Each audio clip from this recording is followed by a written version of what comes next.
Banjir yang melanda Kabupaten Aceh Utara sejak Selasa kemarin membuat akses jalan antar kecamatan terganggu. Pengendara yang melintas terpaksa menyeberang menggunakan jasa penyeberangan. Jalan akses penghubung antar kecamatan di Aceh Utara hingga Rabu siang masih terendam banjir.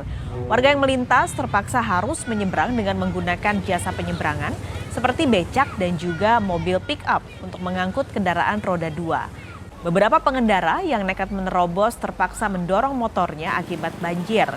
Sementara kemarin kondisi jalan sempat lumpuh total karena derasnya arus air di badan jalan. Data BPBD Aceh Utara mencatat ada 8 kecamatan yang terdampak banjir dan ribuan warga mengungsi.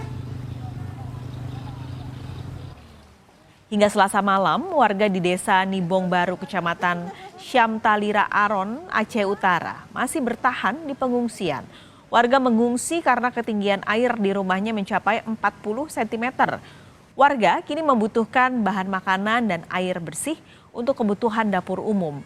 Data sementara, total pengungsi mencapai 1.600 jiwa yang tersebar di 8 kecamatan.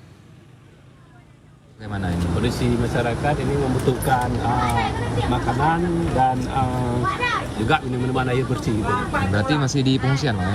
Malam ini saya kira menetap di pengungsian karena di tempat rumah paling-paling kalau udah mulai surut kita kembali ke rumah untuk membersih-bersihkan rumah. Berarti untuk malam ini belum bisa Pak ya? Belum bisa karena kita lihat kondisi air dulu. Kalau memang udah bisa kembali ke rumah paling untuk membersihkan dulu.